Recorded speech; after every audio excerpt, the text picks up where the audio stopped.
Ça doit être le sujet de la vidéo qui fait ça. Oui, bonjour la Poscaille. Aujourd'hui, on va en découvrir un peu plus sur cette entité, aussi bien vénérée que crainte. Non, je ne parle pas de Dieu, mais bien de son antagoniste, Satan. Et pas besoin d'aller en enfer pour faire sa connaissance, puisqu'il s'est manifesté à nous. Si. Voilà, vous l'aurez compris, on va parcourir le globe à la recherche des interventions de Satan dans notre monde. Mais avant, on va faire un petit disclaimer quand même. Pour cette vidéo, j'ai dû piocher dans des trucs plus ou moins connotés paranormaux à certains moments. Donc aucune science ne peut valider ça. Hein. Ce sont des trucs qui sont sujets à interprétation. Comme toujours, les sources sont en description si vous voulez vous faire votre propre avis. Et avant de terminer, comme Satan et toutes les choses qui peuvent être dites parfois dans la vidéo flirtent un peu avec la religion, je rappelle quand même que cette vidéo n'a pas pour vocation de vous dire quoi croire ou ne pas croire. Vous croyez ce que vous voulez. Et maintenant que tout ça a bien été résumé, nous pouvons partir à la découverte de la bête.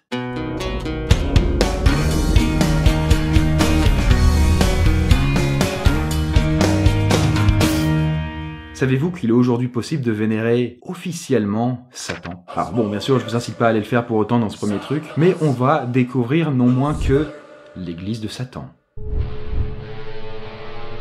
Et donc, l'église de Satan. Regardez-moi ces jolies petites teintures rouges, ces petits bancs boisés et ces croix renversées. C'est vraiment charmant, quoi. Vous pourriez peut-être croire que ce décor hors du commun vient d'un film. Eh bien, pas du tout, puisque c'est totalement réel. Et vous pouvez retrouver cette église satanique à Quindio, et autant vous dire qu'un tel bâtiment, ça fait son petit remue-ménage dans la région. Et sous la pression des Colombiens voisins de cette église, les autorités ont été obligées de mettre en place des mesures de sécurité. Vu que d'après le colonel Ricardo Suarez, donc voilà, commandant de la police locale, je cite, on ne sait pas quel genre de pratiques ils vont avoir. Et pourtant, mon cher colonel, il aurait suffi d'ouvrir internet pour se renseigner sur les pratiques de l'église de Satan. Car oui, il s'agit bien d'une vraie religion, en tout cas elle se considère telle qu'elle, hein. Et donc l'église de Satan, elle a son histoire, elle a ses rites, elle a sa hiérarchie. Et cette religion a été fondée en 1966. Ça remonte quand même à un moment, hein, par un très charmant monsieur du nom de Anton LaVey. Et lui, ça n'est pas n'importe qui, puisque c'est l'auteur de la Bible satanique. Voilà, ni plus ni moins quoi. Donc il s'y connaît un petit peu, voire beaucoup, et il a été le fondateur de la première église satanique à San Francisco. Quand je vous dis que les États-Unis, ils font vraiment tout quoi. Et pour être membre de cette religion, déjà il faut payer une taxe d'entrée, qui s'élève à pas moins de 208 $. Ah oui, bah faut ce qu'il faut quoi. Et ensuite, il y a deux distinctions entre d'une part les membres inscrits, donc des croyants classiques quoi, et les membres actifs d'une deuxième part qui se divise en 5 degrés d'activité. En gros, plus tu es actif, plus tu gagnes en degrés et donc en responsabilité, sachant quand même que le 5e degré, le degré suprême quoi, est réservé aux docteurs, c'est-à-dire chez eux l'équivalent du président. Et petite précision quand même qui a le mérite d'être ajoutée, les femmes comme les hommes peuvent prétendre à des titres honorifiques jusqu'au plus haut degré. C'est quand même ironique, hein. Qui aurait cru que les suppôts de Satan se porteraient garant de l'égalité des sexes, davantage qu'au niveau des religions classiques telles que islam, christianisme, etc. Et bonne nouvelle si je puis dire, on aura nous aussi bientôt notre petite église satanique en France, puisque l'église devrait ouvrir le 30 octobre à Paris, où près de 6000 fidèles sont attendus. Bon voilà, je serai probablement pas à Sacré-Maillard, enfin bon, affaire à suivre. Hein. Vous avez peut-être remarqué que j'ai nommé Satan de plusieurs manières, avec des surnoms. Oui, parce que justement, des noms, il en a une petite tripotée. La bête, Lucifer, le diable, Belzébuth, le père du mensonge, George Bush, Méphisto, le malin, et j'en passe et j'en passe. Et ces noms n'ont pas tous la même signification selon les époques et l'approche, religieuse ou philosophique. Et c'est ce qu'on va voir dans ce deuxième truc.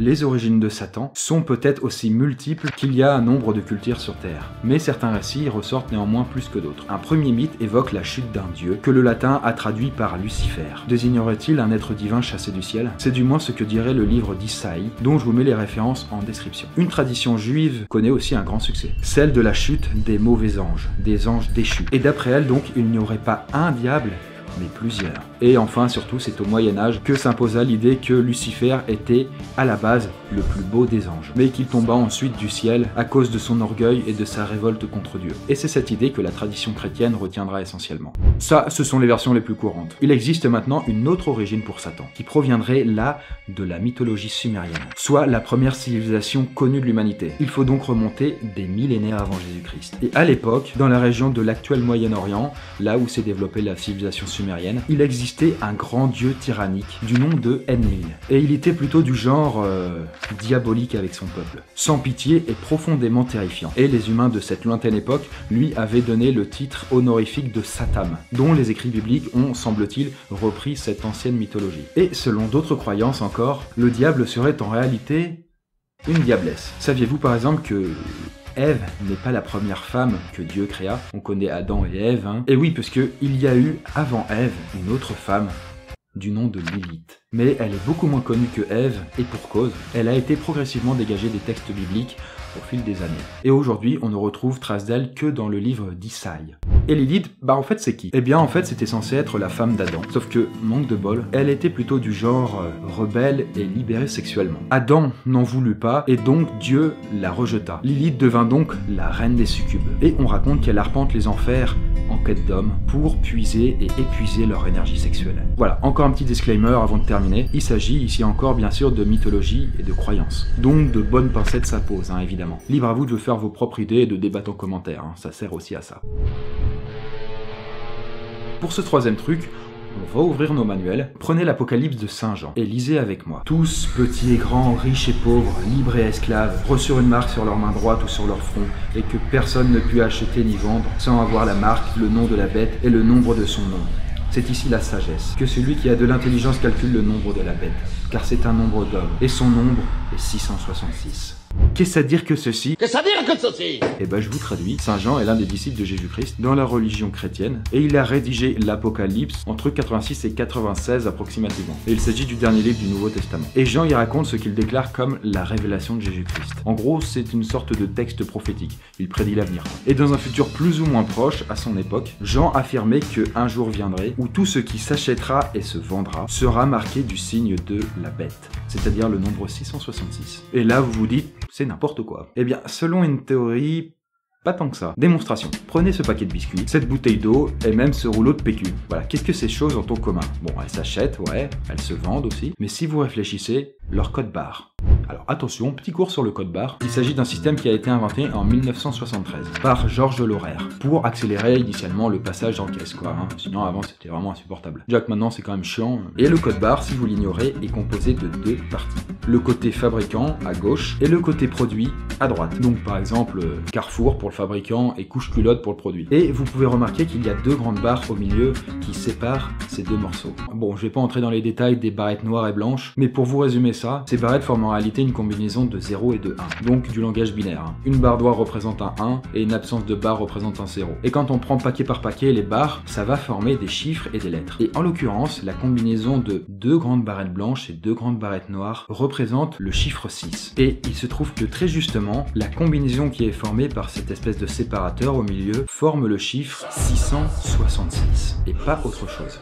Je rappelle que tout ça, ce n'est qu'une suite logique de 0 et de 1. Mais d'un œil humain, quand on l'interprète ensuite, c'est bien 666 que l'on voit. Et qu'est-ce qui est dit justement dans l'Apocalypse qu'on a lu? Il est dit que le nombre de la bête sera un nombre d'hommes. Un nombre qui d'ailleurs a été repris par les Illuminati, ou en tout cas par le mythe Illuminati. Donc certains disent que ce code barre c'est un coup des Illuminati, une sorte de clin d'œil de leur part pour montrer au reste de l'humanité qu'ils sont derrière tout ça, mais ils ont pas envie de se montrer. Une vidéo sur les Illuminati, pourquoi pas, un jour. Et donc pour en finir avec Georges de Laurer, donc l'inventeur des codes barres, quelque chose de ce style, évidemment ça ne peut pas passer inaperçu, et donc il a été interrogé. Et étrangement, il a dit que c'est une coïncidence. Et d'ailleurs les journalistes avaient plutôt intérêt de se contenter de cette réponse, puisque comme il l'a annoncé sur son site internet en 2000, il ne veut plus répondre à cette question.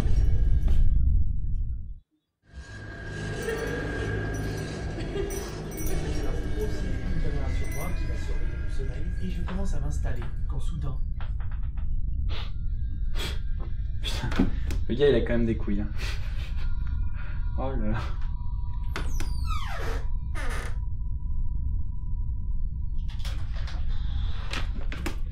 Putain, bon, ça arrive, le vent, tout ça. Hein. Il peut rien arriver de pire de toute façon, donc hein, on connaît.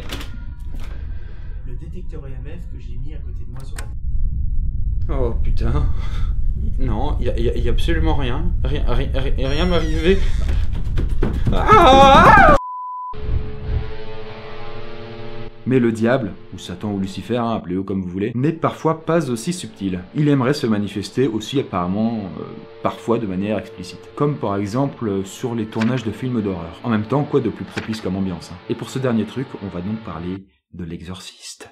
Vous avez peut-être déjà vu ce film. Ça raconte l'histoire d'une jeune fille, toute innocente en apparence, mais qui semble avoir été possédé par le diable. Et donc pendant toute l'histoire, ça retrace les efforts de sa famille pour tenter de l'en libérer. Et donc ça passe par la case exorcisme, c'est-à-dire faire sortir le démon de soi-même. Et bien là-dessus, voyons l'envers du décor. Déjà, il faut savoir que ce fut un tournage des plus meurtriers avec un total de 9 morts. Même un tueur en série, il aurait du mal à faire un tel scoring. Donc ça répertorie les membres de l'équipe de tournage ou leur entourage. Et toutes survenues dans des circonstances pour le moins troublantes. La plus connue par exemple est celle de l'acteur Jack McGoran. Alors pour ceux qui ne connaissent pas, il s'agit d'un ami de Chris. Pas moi donc évidemment, mais la mère de la petite qui est possédée. Et justement, peu après avoir tourné ces scènes, Jack ne se sent pas bien. Et les médecins ne tardent pas à lui diagnostiquer une grippe virale mortelle. Et l'attaque est tellement fulgurante qu'il décède avant que le film ne sorte au cinéma. Les médias ont également fait grand tapage sur le fils de l'acteur Jason Miller, qui interprétait à ce moment-là donc le rôle du prêtre. Puisque peu après le début du tournage, il s'est fait percuter par une moto. Mais ça n'est pas tout, puisque en plus des morts, il y a eu des blessés. Chris, par exemple, la maman dont on parlait tout à l'heure, eh bien, elle a failli ne pas terminer entière, puisque une étrange chute l'a fait tomber sur le dos, en plein sur un crucifix. Et pour couronner le tout, un incendie s'est déclaré inopinément sur le lieu du tournage, ce qui a quand même retardé la sortie du film de 6 mois. Et L'Exorciste n'a pas été l'un des seuls tournages bizarres. La série des Poltergeist a aussi eu son lot de morts énigmatiques, puisqu'il y a eu 4 décès durant le tournage. Et The Conjuring, lui aussi, aurait eu son lot de bizarreries. Par exemple, à un moment durant le tournage, le chien d'un acteur s'est mis à gronder, en suivant des yeux un point invisible.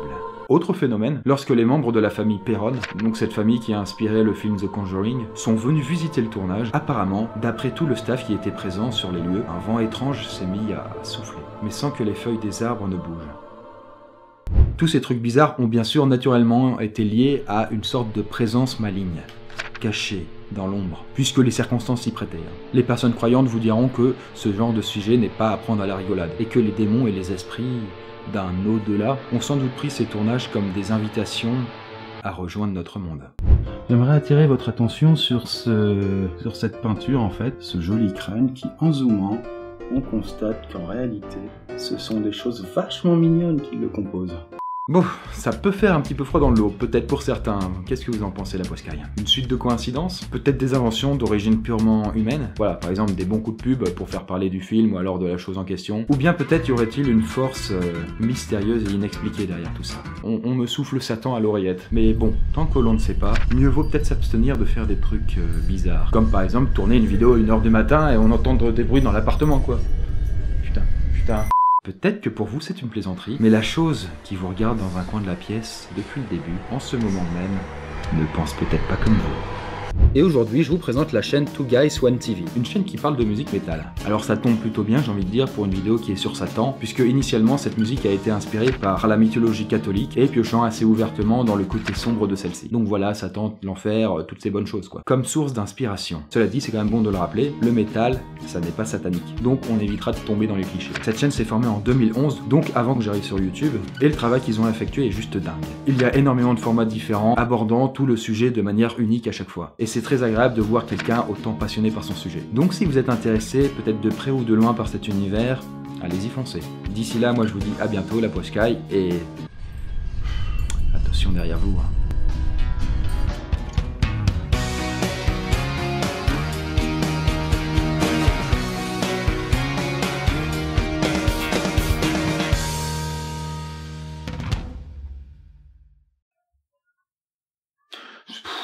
Putain, je me suis fait une flip parce que j'ai entendu un craquement là. Mais le truc c'est que cet appartement il arrête pas de craquer de toute façon.